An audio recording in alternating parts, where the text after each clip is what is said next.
Hello, everyone, and welcome to Mystifyingly Missing. My name is Rhonda Jefferson, and I'd like to thank everyone for taking some time out to listen today. If you're new to listening to this podcast, welcome.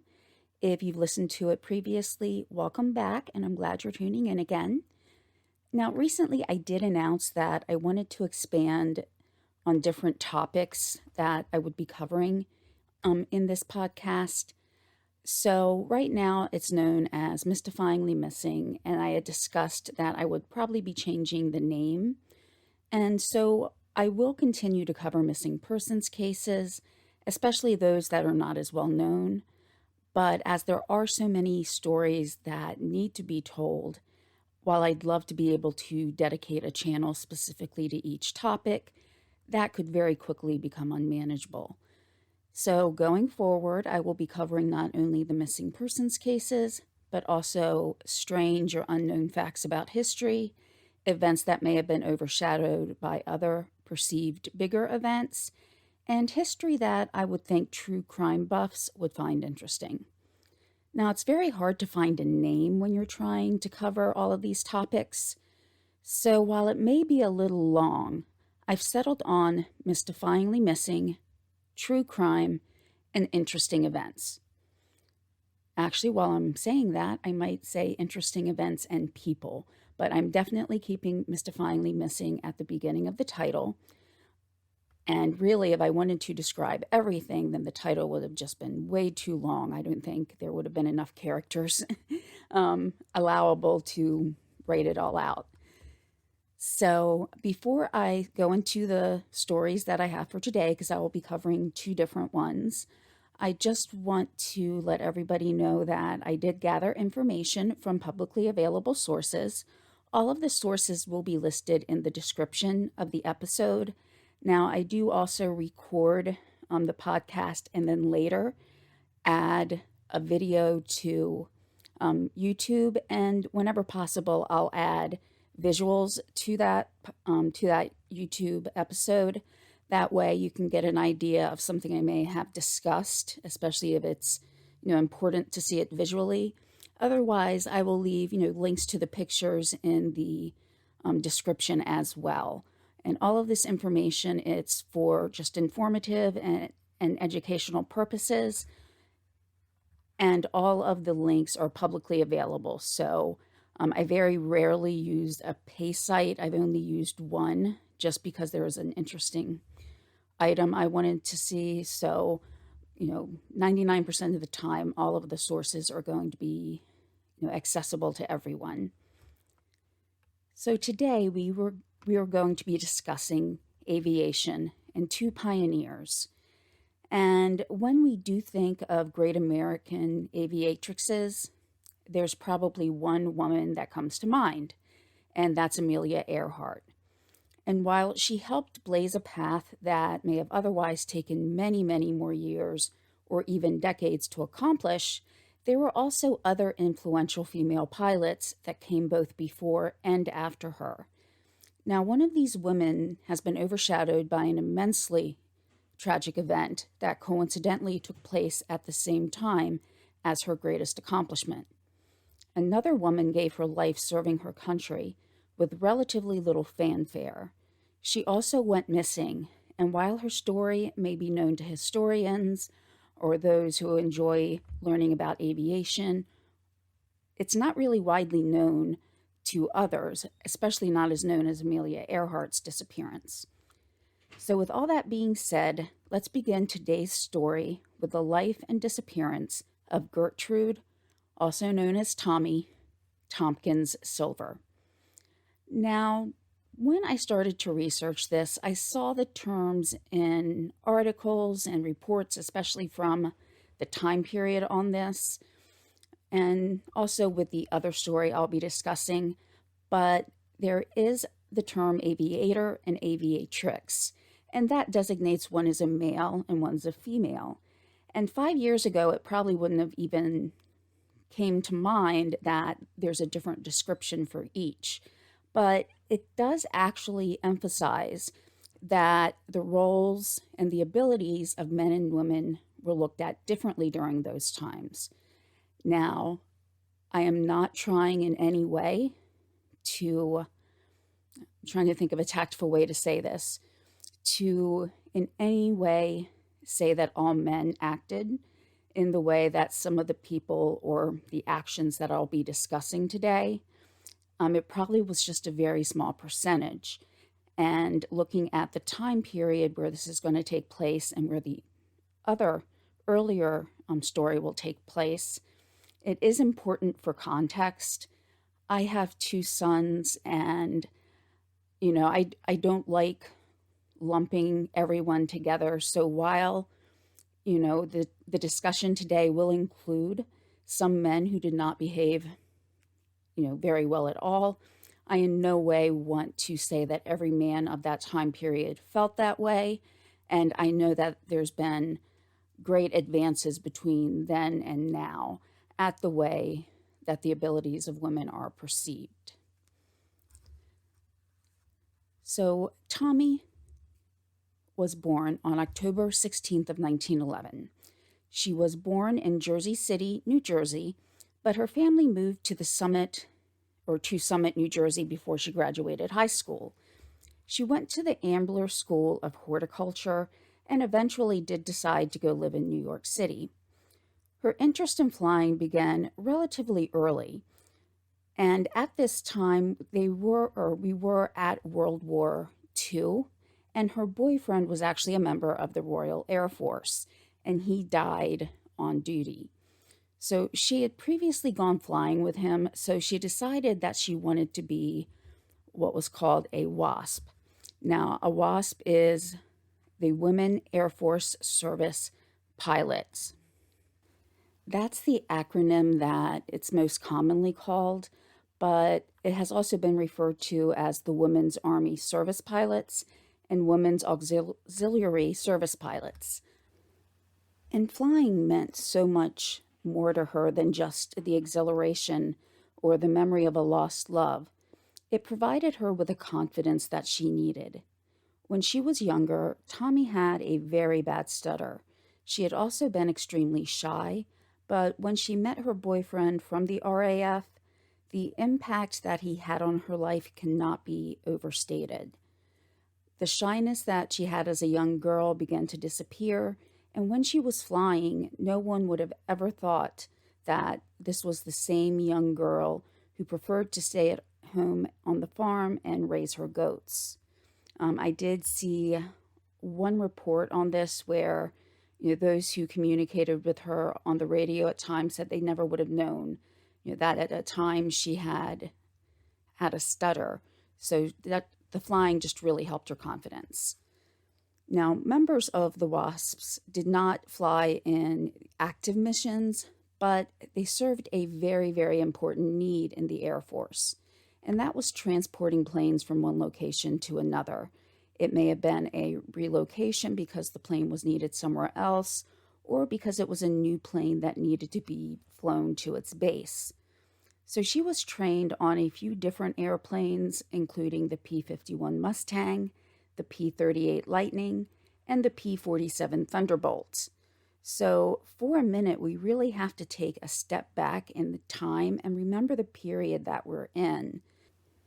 Things were so much different socially, technologically, politically, and again, to remember, this is in the era of a world war. So planes did not fly quite so fast as they do today, of course, and nor did they necessarily have all of the same communications that we have. The WASPs in many ways served as test pilots. They were the ones who flew the planes across country, even if the planes were new, with even new designs or details.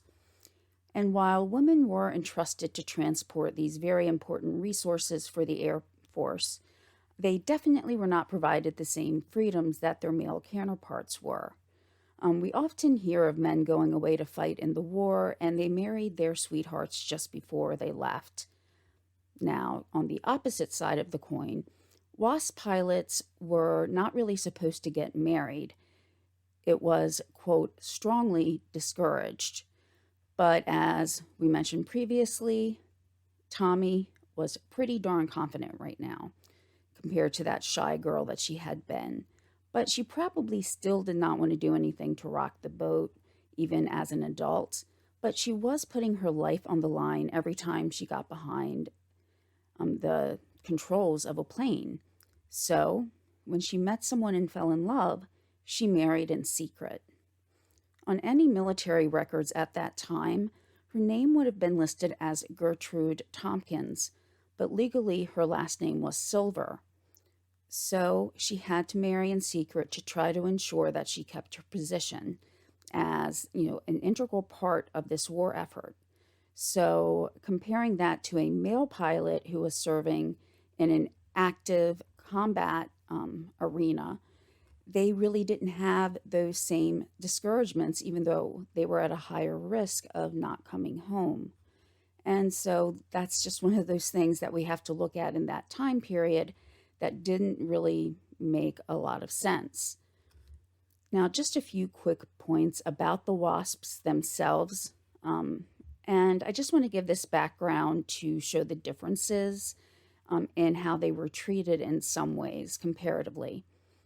So, jumping forward just a little bit to when the war started to come to an end, there wasn't as much need for the WASPs anymore, and some male pilots started to push for them to be disbanded.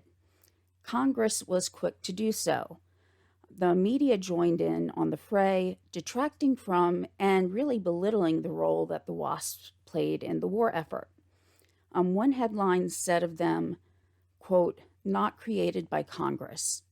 There were complaints about the cost to taxpayers, including one line in an article that said, and it did say it was based on information received by an informant, that, quote, "we'll wake up one of these mornings to discover there are no more WASPs to sting the taxpayers and keep thoroughly experienced men out of flying jobs." I'm not really sure how they were keeping men out of flying jobs. It wasn't like they were in a commercial setting where they were competing for jobs, but that's just the reaction that some people had near the end of the war. And these brave women were not even eligible for military benefits. Now, in contrast, in 1977, there was an event that took place that really pushed some of the momentum for the WASPs forward. The Air Force made an announcement that they would accept female pilots for, quote, "the first time."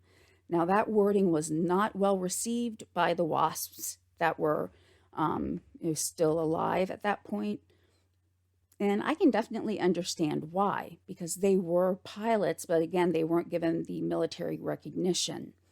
So some of these ladies who were enraged really decided they needed to make their voices heard. They had risked their lives, and it made them feel like their service was being viewed as less than. Now, a U.S. Senator at the time, Barry Goldwater, he had been a World War II pilot, and even before the Air Force made the announcement, he had already tried to have an amendment passed as part of another bill that would change the women's status to veterans. It was not approved. Now, he presented another amendment the next year, and at that time, he said that he would continue to add this amendment to every single bill that was presented until it passed. Now, Barry Goldwater was really before my time, and I don't really know as much about him as an individual. I have seen pictures, of course. So in my mind, though, I can see an angry veteran standing in the Senate hall with a stack of papers, waving them at everyone with his voice and eyes just fiery in his defiance of the narrow-mindedness of some of his colleagues. But still, the second time, the amendment was blocked as well. The WASPs, though, were not going to give up. As the war was over, they were now allowed to discuss what they did for the military. When the war was still going on, they were not allowed to discuss what their missions were or really anything specifically about the roles that they served. But now, as the war had been over, they were able to let the public know what they had done. And so this public and even more politicians started to stand around them and support them. Now, Star Wars was the big movie that year, and one WASP had this great idea of standing outside of a movie theater with a petition for them to sign to change the status to veteran. It was not until 1977 that Congress did pass the bill, introduced by, again, Barry Goldwater, that gave the WASPs honorable discharges and declared them veterans. Their accomplishments during the war reflected that they were determined, they had courage, and they were paving the way for women to be admitted to the military. But it would be more than 30 more years before that road was completed. Now, back to Tommy. In October of 1944, shortly after her 33rd birthday, a total fleet of 40 WASP members were taking an entire fleet of Mustangs from Mines Field, and this was a field that grew up to be LAX in California, and they were flying to New Jersey, going coast to coast. The actual travel time would have been about 4 days. So now we can fly across country in a matter of hours, but it would have taken them days because they would have to have made frequent stops to refuel and things like that. Now, it wasn't actually until they landed in New Jersey that it was officially noticed that Gertrude was missing. And given that they'd flown cross country without noticing this, she could be anywhere, from missing for just a few minutes to missing for days. After backtracking all of the points at which they had stopped, it was determined that she never even made it to the first stop. That means she had been missing for those 4 days, plus however much time it took to determine which stop she missed.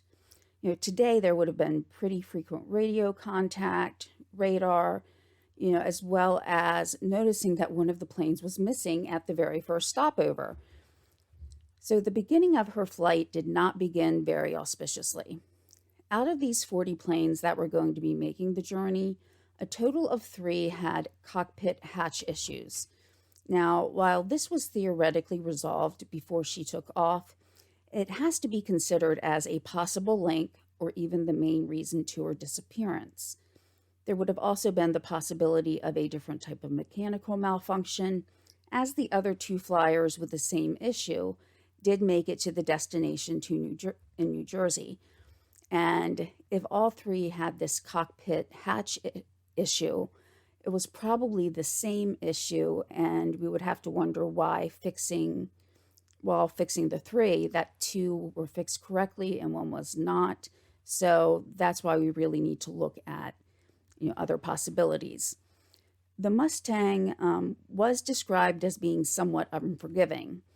And looking back, just with the technology at the time, there weren't computer controls that would fly the plane for you to an extent, while you were flying across the country.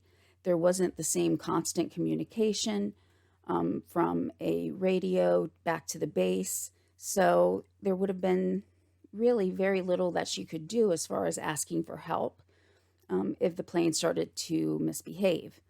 There really is very little to compare the planes and the missions from at that time to the planes and missions of today. So a search was started, and it did last for a pretty long time, 30 days. Now, the search covered the area in which they expected her to have gone missing.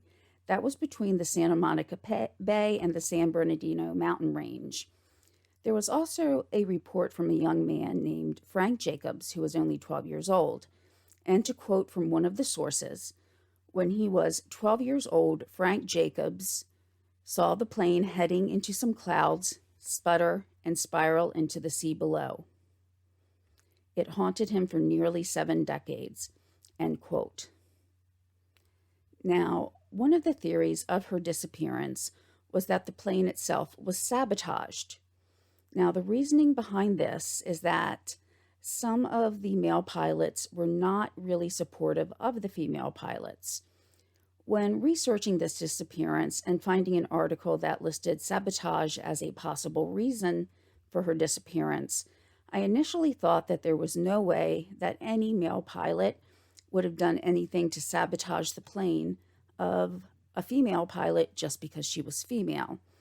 And even if they thought that the female pilot was inferior, I still couldn't see them putting a costly piece of equipment in danger by sabotaging it in some way.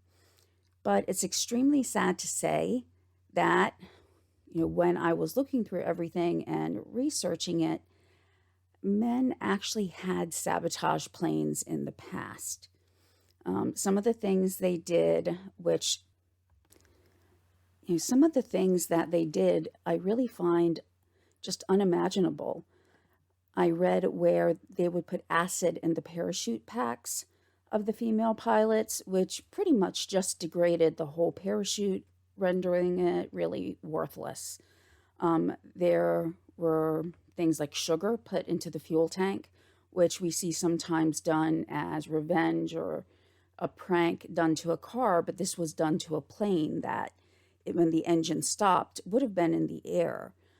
There were some extreme cases, too, where the flight controls of a plane that a wasp was to be flying were actually loosened. So while she was flying, parts of the flight control panel were coming off. Tires were tampered with so that they would blow, and there was a rather infamous piece of sabotage that did kill a female pilot. That pilot's name was Betty Davis, and no, of course, we're not talking about the actress. But after the crash in which Betty was killed, another female pilot named Jacqueline Cochran discovered the sugar in her fuel tank that I was just talking about.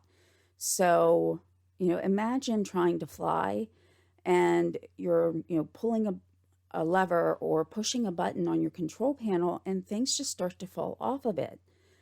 So any doubt that I had that sabotage could have been a possibility was quickly removed by learning of some of these asinine and immature actions that some of the men did at the time. And I will continue to say just some of the men, because I know that there had to be a number of good supportive pilots out there as well. And the man that she did marry was a service member too. So I'm sure that men who searched for her and were looking for her or really knew her had the respect for her as both a person and a pilot. Now, another theory that some people have had is basically that she just wanted to get away. And that would have been done in one of two fashions. And that was that she just decided she was going to start a new life and basically flew off to do so. Now, I don't believe this. One of the arguments made to support this theory is that as she discovered more confidence, she really wanted to get out there, spread her wings, no pun intended. She could speak more clearly. And I'm thinking that's not really a reason just to fly a piece of machinery that's not owned by you. That was probably pretty expensive to produce. It's owned by the military. I just can't see her or anybody in those positions flying off to start a new life. Now, her husband even had custody of his niece because his sister had passed away, and it was known that Tommy was looking forward to being the mother figure to her niece. But, this theory really looks at things saying it was just not enough for Tommy now that she had found this new confidence, and her actions led to her to just go away and start a new life. But there were other conclusions about that as well, that rather than fly off to start a new life, she had flown off to find a place to commit suicide because she did not have all that she wanted. So, frankly, at this time, it would have been impossible for her to have everything that she had wanted just because of the limitation placed on her, among the ranks of female pilots compared to the male pilots. Not to mention that even outside of aviation or the military, there were still limitations that were placed on, many, many women at that time. So even with that being known, I can't imagine her disappearing to commit suicide, leaving a husband and a niece behind, especially as she already knew what it was like to lose a loved one when her previous boyfriend had died. This was something that most people who knew her could never be convinced of. I just don't see that she could put her husband and niece, not to mention her other family members, through the pain of losing her, thinking she had died, while flying, just so she could go off and start a new life or even to end her life. I don't think she would have put her loved ones through that. Now, of course, I don't know her. I just know from what I've read about her, and I'd heard about her from previous, mini documentaries or shows on YouTube that, really delved a little bit into her background, and just, from compiling that information I had seen previously to, information I was looking at now, I don't really see that as a conclusion that most people would come to today. So I have to wonder if it was, because of the time period that it was being looked at in that manner. But now we go towards that little 12-year-old boy, Jacob, who saw the plane stuttering and falling down. Now, as he was 12 years old at the time, he was not really believed. So, again, I keep saying I can't imagine, but if you have a plane that has gone missing and someone says they saw a plane going down, even if you think, well, he's 12 years old, he might be trying to get attention or whatever reasoning they used to not believe him, you would have thought they would have at least looked, but he really wasn't believed. So then as an adult, and then obtaining a degree to become an aerospace engineer, he really, really wanted to look into this case more. So this little boy who was not believed about seeing the plane go down ended up becoming an aerospace engineer, and who in 2020 gathered some people to finally begin a search. So he found people who believed his story, and the search team was titled Missing Aircraft Search Team, or they used the acronym MAST. They used more modern methods to try to cover as many places as they could, including the sea, searching along various terrain, but unfortunately nothing was ever found. Now, most people, myself included, feel that there was some type of mechanical difficulty shortly after takeoff. With modern flight investigations now, and our accessibility to the information, you can type in, to Google or any other search engine, or go online to watch videos of different, aviation incidents, listen to cockpit voice recordings. I mean, there's a lot of information out there, that we know about.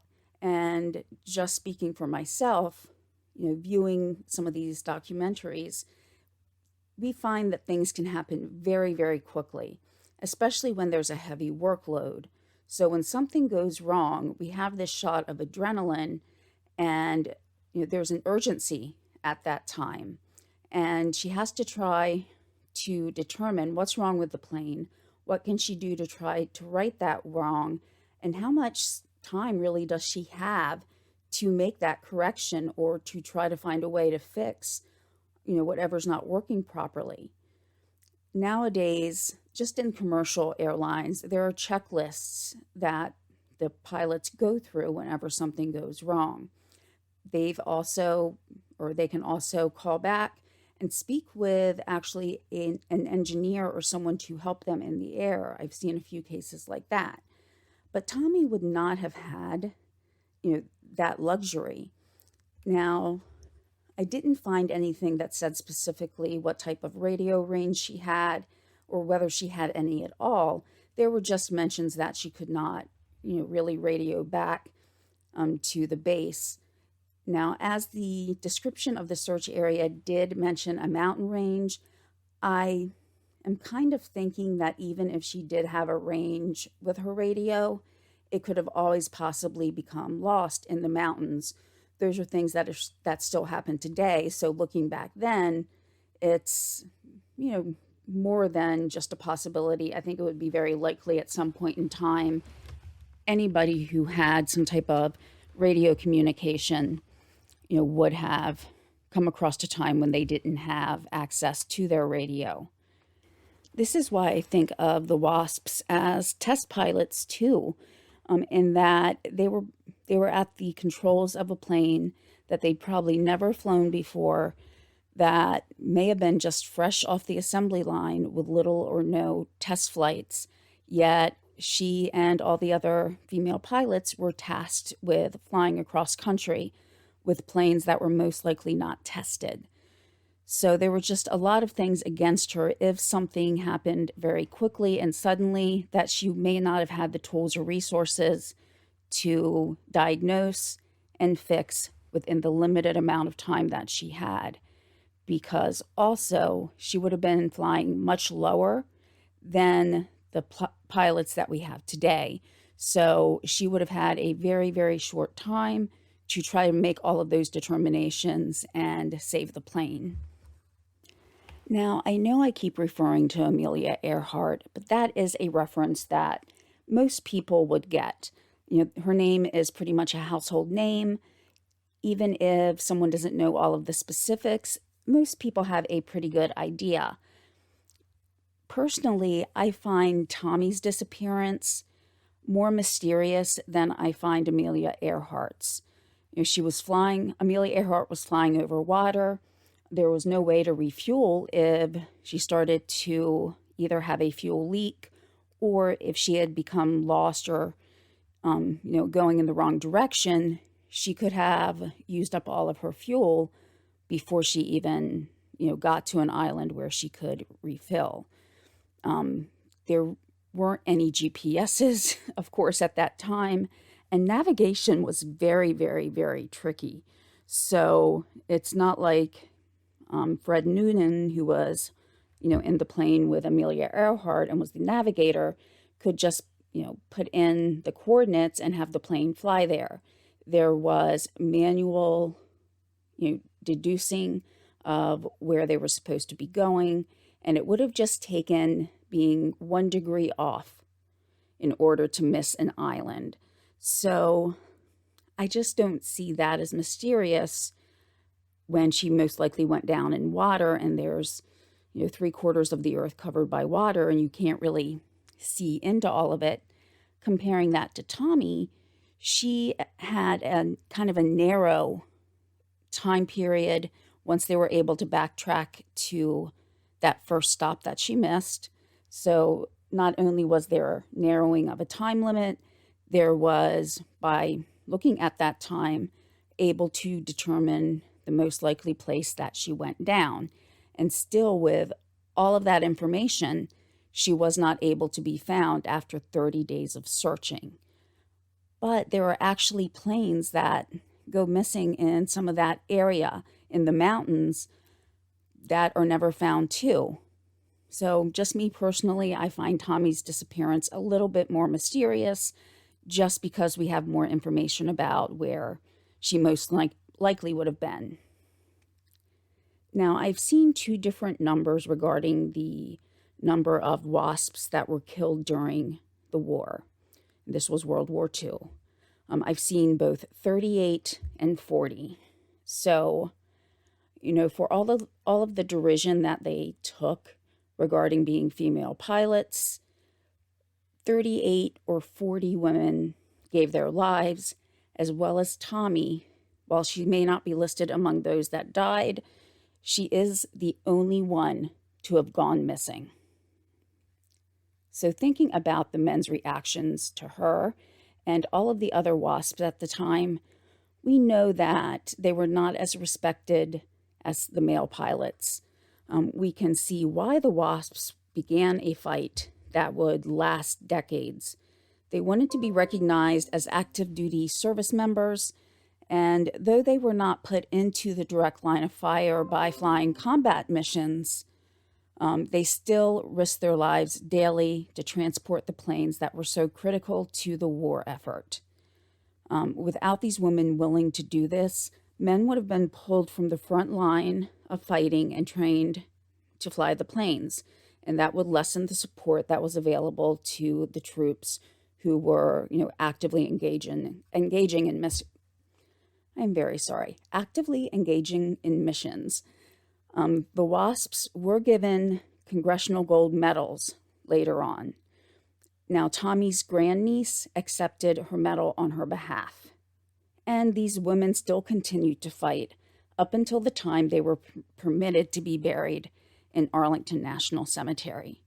And maybe one day, Tommy's remains will be found and she can be laid to rest with her fellow service members. Tommy, her fellow WASPs, and other female pilot squadrons were pioneers, trying to go against the thinking of the time, only to not be recognized for their contributions at that time. And I will be going back to someone else who did many great things for female pilots. Her legacy is not remembered as much today outside of those who study history or aviation, and that may be because of an event in which so many people died, and that event shocked the world. Harriet Quimby was born in May of 1876, yes, 1876, in Michigan, moving later to San Francisco. Now, her family was poor, but we'll see that that did not hold Harriet back. I do have to put a little bit of a caveat to where she was born, though. Her birth certificate did not list the place, and many times Michigan is referred to in regards to where she was born. However, at times Harriet did say that she was born in California, and birth certificates did not always list the place where someone was born back in 1876. But what this did was it allowed a few quote-unquote hometowns to claim her. Now, from what I've read and seen in pictures, Harriet had this certain flair. I can see her as being the it girl of her time period. In 1902, she wrote for publications in San Francisco, including the San Francisco Dramatic Review, as she was, a critic for theater. She followed her dreams to New York in 1903 and began a career in journalism, acting as a reporter, writer, researcher, and photographer. So she did it all. And in a quiet way, she was a feminist. She did not march with the suffragettes, but she approached life with this vigor, and she wrote articles to show that women could do the same things that a man could do. She once said, "I'm going in for everything in aviation that men have done, altitude, speed, endurance, and the rest," end quote. Now, during her travels in her role as a journalist, she ended up at the Belmont Park Air Meet. Now, this was in October of 1910. Now, the planes and the act of flying them fascinated Harriet, so she decided she was going to fly. She took lessons, and in August of 1911, she became the first woman to receive a pilot's license in the United States and the second woman overall. Now, this was not going to be the end of her firsts. She flew at the Nassau Boulevard, Long Island Air Meet and won the cross-country race. Now, this was 30 plus years before Tommy started to fly. So imagine the resistance that Harriet must have felt. She was seen as a rebel. She smoked. She wore pants. She was a professional woman as a writer. And gasp, not only did she own her own car, she actually flew a plane. So, looking at some of the articles and the terms used to describe her, I guess I have to say they were patronizing. And there were probably a lot more adjectives that I could come up with, but I just couldn't help but go back to a story that took place in my life. And this went back to when I was in college, and there was a professor who, at the beginning of one of his courses, would give everyone a little test just to see what they knew about things that were in the news. And this particular year, it was about sports. And I think sports, from what I heard, usually was the quiz or test that he passed around. Now, of course, it was not graded, but he just wanted to see how many people were aware of the world around them, even if it was something they may not necessarily be interested in. Now, this professor was greatly traveled and enlightened in many, many ways. But at the second class of the semester, he discussed the results. And, you know, knowing that sports is not a category that everyone would necessarily know, he said that, he was impressed because he had a student who had gotten all of the questions right. Now, I knew that I had had most of them right, with only one being kind of a question mark for me. Then the professor says, and it was a girl, a girl. So, yes, it was me, a young woman who followed sports, though not as much today as I did then, as I don't have a lot of time. And I kind of have to wonder if the roles had been reversed. If the quiz or test had been about something that people would see in a traditionally female role, let's just say cooking or something like that, and a male had gotten everything correct, if he would have had the same response. But I digress, but it took me back to this time, which was not that long ago, to see, there are still sometimes this thought about what women can and cannot do. But as is still the case in some instances, she was also judged by how she looked and what she wore. Phrases such as green-eyed beauty or the Dresden doll aviatrix was used. And as a woman after my own heart with her color choice, she wore plum satin in a flying outfit that she had actually designed herself. I have found pictures in black and white that I will, put up on the YouTube page or the YouTube channel. Now, I don't know if any have been colorized. I will try to look, but most likely I'll only be able to find the black and white and not ones that have been colorized, more recently. But, she really stood out. Again, I think she could have been what was called an it girl. Also, the outfit that she designed was considered risque, even though I have no idea how, because it covered her almost literally head to toe. But she happened to start a trend with the outfit too. And she could also make a very, very good living. In one night, she earned $1,500 for a flight in New York with 20,000 spectators.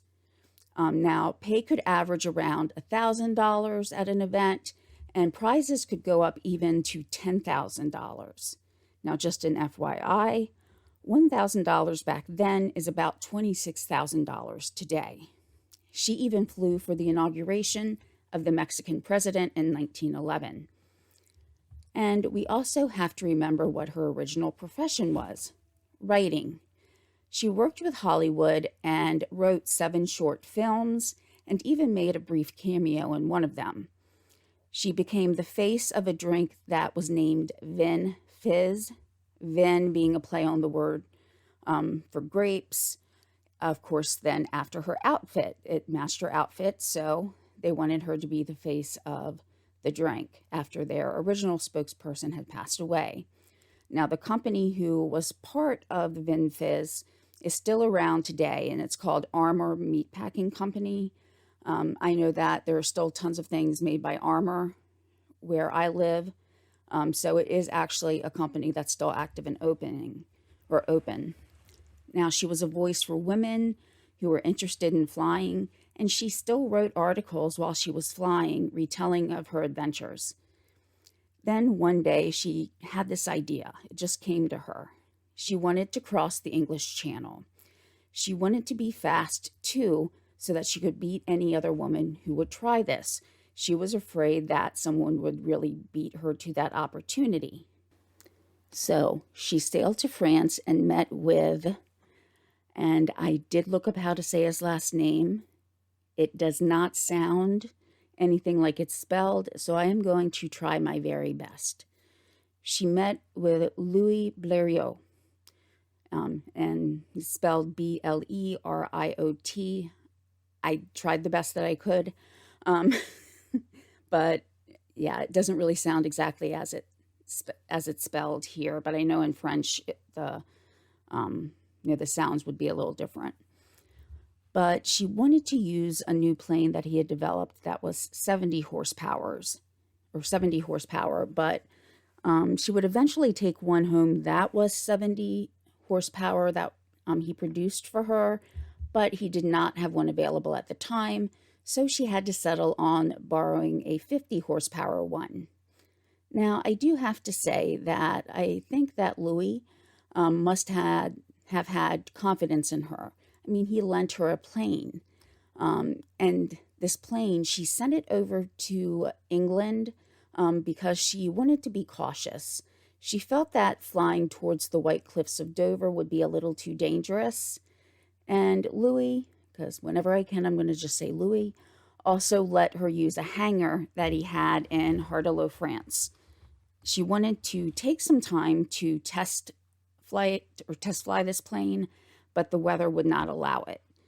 She still was worried about another woman beating her, so nothing was going to stop her, including the weather.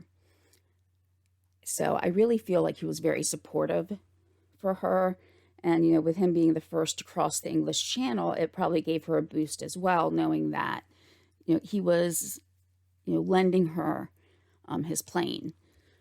Now, even as the time went by, the weather continued to plague her. And when the day came in April of 1912, it was still foggy and windy. Louis would admit that his plane was, quote, tricky. And also, this is amazing to me, she had never flown this model of plane. She had never flown over water. She had never, ever used a compass while flying. And in steps another pilot of the day who met with her, and his name was Gustav Hamel, and he gave her a compass to use, and he took some time out to show her how it worked. He was concerned because there were a number of pilots who had tried to cross the English Channel, and you know, either they didn't know how to use the compass or they didn't have one that they were using at all, and they ended up missing where they were supposed to be, and they just ran out of fuel, most likely, flying over the water. Now, with as much, or as with many good vibes as Hamel was giving her, pretty soon she kind of had a change of heart about how she felt, because he suggested that he put on a suit, you know, that was like hers, because frankly, I don't see him and her being the same size. But he would wear an outfit like hers. He would fly the plane and land. She would already be in England, and they would try to do a switch before anybody saw that she was not actually the one who landed the plane. So, of course, she was not happy about this at all. But she did take him up on an offer to test fly the plane. She had once said, "I never mount my machine until every wire and screw has been tested."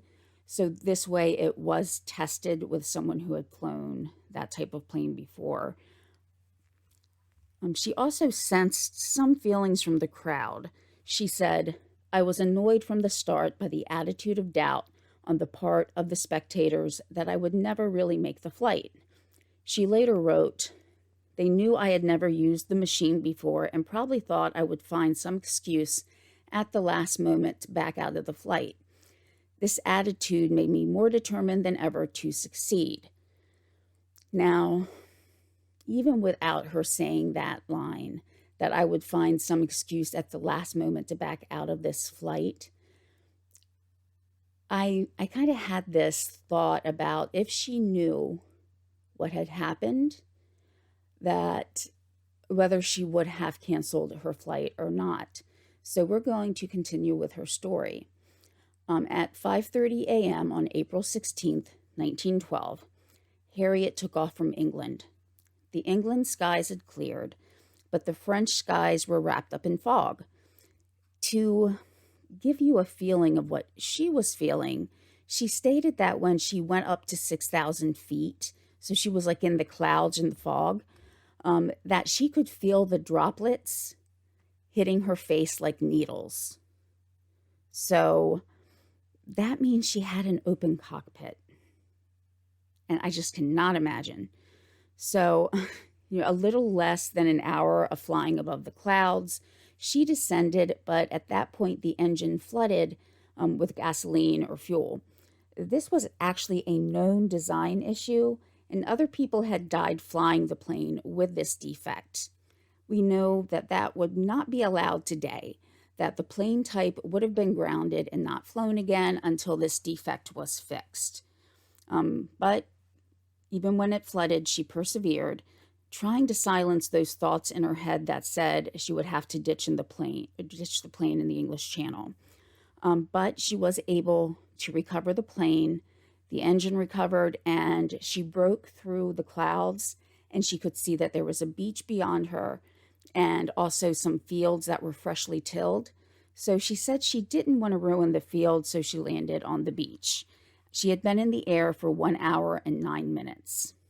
Now, she was a little off from what she wanted her destination to be.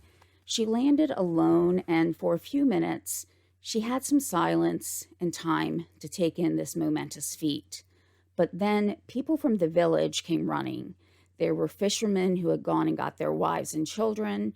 She had landed about 2 miles from the hangar in Hartlepool, but because of the proximity and the excitement that I'm sure that had been traveling through the village that day, knowing that someone was going to attempt this, that they knew who she was and what she had done and had come to, share this exciting event with her. But there would be no headlines for Harriet. There was no front page banner exclaiming, victory for this pioneer who crossed the English Channel. Not even 36 hours prior to her taking off, a ship on its maiden voyage, a ship that had actually picked up passengers from Southampton, UK, which was just about 90 miles or so from Dover. But this ship was going in the opposite direction, and it hit an iceberg. The devastation of this event is still felt today. To give you an example, my son, when he was about 11 years old, walked in while I was watching a documentary about the Titanic. At the time in the story, there was no picture of a boat or lifeboats. There was somebody who was discussing the event, and there was the White Star logo in the background. And my son looked at the TV and said, "Oh, Titanic."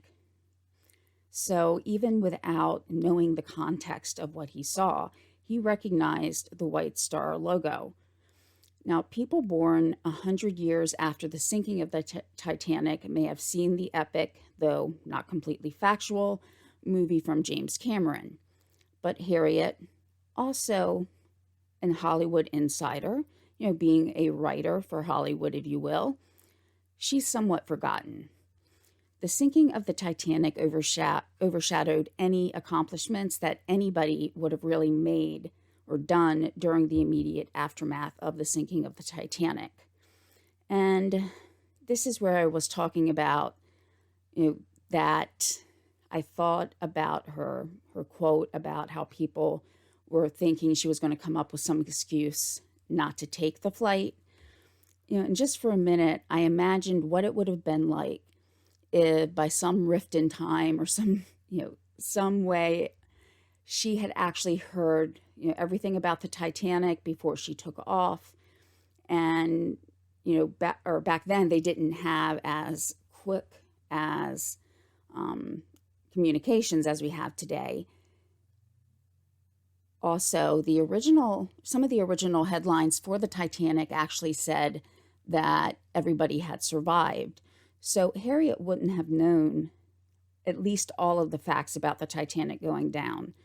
Word had gone out pretty quickly about that, but, we don't know what exactly she knew or the people around her knew at that time. So looking at it from today's standpoint, kind of disregarding the fact that as we have internet, as we have so many technological advances, that, if those were available back then, she would not have been the first woman to fly over the English Channel, as more technology would be there. But just thinking about getting information to her that, this ship had sunk and 1,500 people had died, if she would have canceled the flight because so many people were going from Europe and England. She could have landed in an area that was close to a village that had lost people when the Titanic sank. Right now, if something like that happened and someone still continued, with some type of other event, there could be backlash, on social media, but that wasn't around then. The communication wasn't around then. But I just kind of put those pieces together in my mind for some reason. I don't know. I just felt kind of like sharing that because, it kind of puts an interesting perspective on things. So let's take a look at the time frame here. Harriet received her pilot's license in August of 1911. She flew over the English Channel in April of 2012. That was just about 9 months. So think about all that she had accomplished in those 9 months, going from just getting her license to being the first woman to fly over the English Channel. And of course, offers came in for her to make appearances. She was soon asked to show at the Harvard-Boston Air Meet. Now, it was a 7-day event, and by then she had received the new plane that Blériot had built.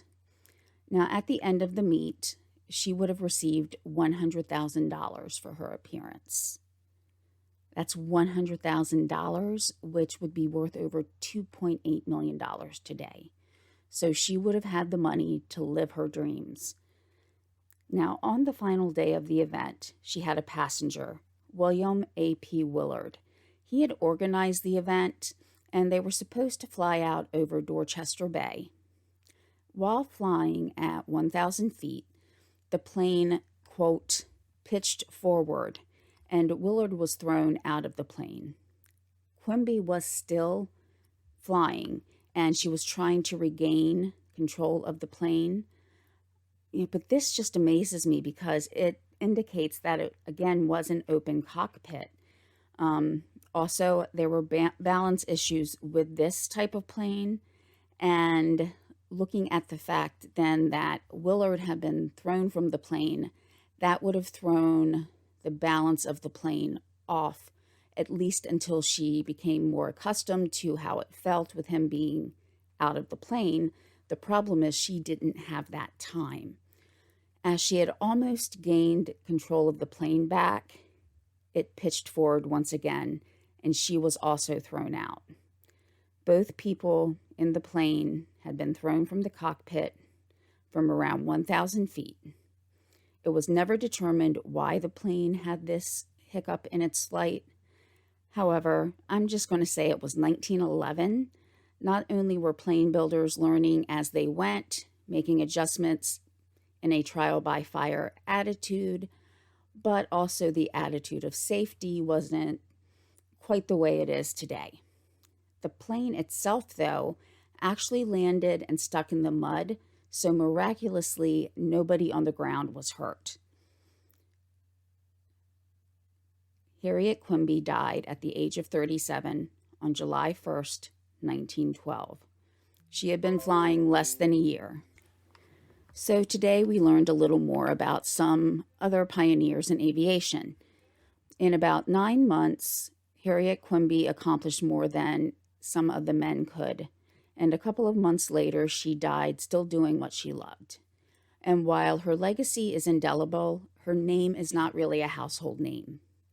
Tommy Thompson Silver lost her first love to flying. She faced mocking, derision, and even dangerous pranks.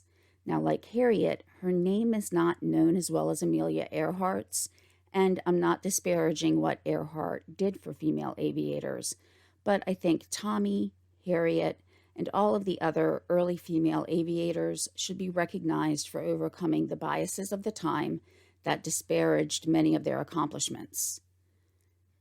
So this is where I'm going to end today.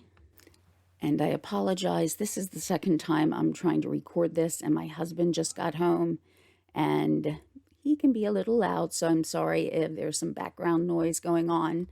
But I want to thank everyone for listening today and listening through the whole episode. If you do have any suggestions on anything you'd like me to cover, please email me or send me a message on Facebook. I'll have the links in the description. I'll also leave a link to another podcast I do. It covers pretty much the same topics, but it's more focused on the Delmarva Peninsula or Eastern Shore, and that is all of Delaware, Maryland to the east of the Chesapeake Bay Bridge, and Virginia kind of to the northeast of the Chesapeake Bay Bridge Tunnel. And on that, I also cover some true crime, natural and man-made disasters, but it's just kind of focused on the area. And even though it encompasses some of 3 states, I'm pretty familiar with all of the locations. Even in one case, I was just a couple of miles from one of the events that happened as it was happening, with someone calling me to warn me about, staying on one road compared to turning off because of a situation that was going on. So, I have that podcast because I feel like I can bring some kind of local perspectives to it. So that's called Danger on Delmarva. I'll leave a link to that as well if you'd like to take a listen. And I hope everybody found today's episode informative. And I will talk to everybody soon. Bye.